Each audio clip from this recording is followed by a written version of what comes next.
Last week, Pastor Kelly reminded us what this church is all about. We believe, belong, bridge, and become. This week, we're going to dive deeper into just what it means to belong. We're going to talk about how the gospel so shakes our world that it changes everything, including our relationships and our community. In fact, one of the primary metaphors that the Bible uses to talk about salvation is adoption. That's why we refer to God as our Father, because we are His children. In Galatians 4, Paul uses the metaphor of adoption. He writes that when the fullness of time had come, God sent forth His Son, born of a woman, born under the law, to redeem those who were under the law, so that we might receive adoption as sons. And because you are sons, God has sent the Spirit of His Son into our hearts, crying, Abba, Father. So you are no longer a slave, but a son. And if a son, then an heir through God. You see, salvation is not just about being declared righteous in God's eyes. Salvation is also about being adopted into His family. And this adoption has immediate implications for how we live our daily lives. Paul uses this strange phrase in verse 6. He says that the Spirit given to us causes us to cry out, Abba, Father. Abba is the Aramaic word for father. What is translated as father in verse 6 is the Greek word for father. The Aramaic term would have been how Jews referred to God, and the Greek term would have been how Greeks referred to God. And what Paul does is he calls God both Father in Aramaic and Father in Greek.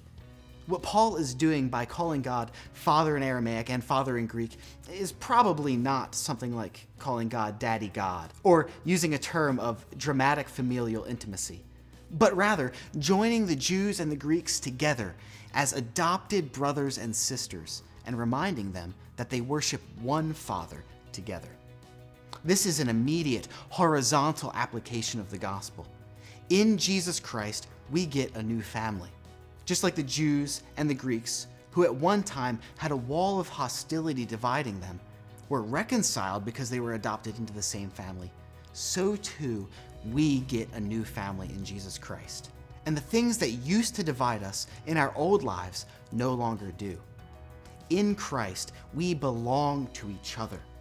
In belonging, God gives us a supernatural family, full of people we wouldn't naturally associate with. And so, as you interact with the people in your community group, you're probably going to find that some of these people will not be the easiest to get along with. Perhaps you're not the easiest to get along with. And yet, you are brothers and sisters in Jesus Christ, adopted as children.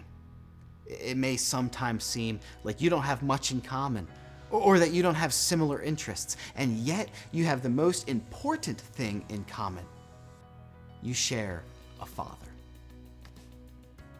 As you dig deep into discussion about today's topic, remember some of what you discovered about each other last week. For instance, remember who said they're often the last to speak, and be sure to create space to invite them into today's conversation. At the end of your discussion today, you're going to read about your homework. Surprise! Let me tell you a little bit about it. Because we believe that you belong in this group, we want you to have the opportunity to tell some of your story. So for sessions 3 and 4, you'll each get the chance to do just that. You're going to share some of who you are in a 7 to 10 minute window. Use this week to get creative about how you might do that. You could bring photos or items that help to tell your group more about who you are. Now, your group leader is going to go over this in detail with you before you finish today, and you'll make a specific plan for next week. For now, open your discussion guides and have a great conversation.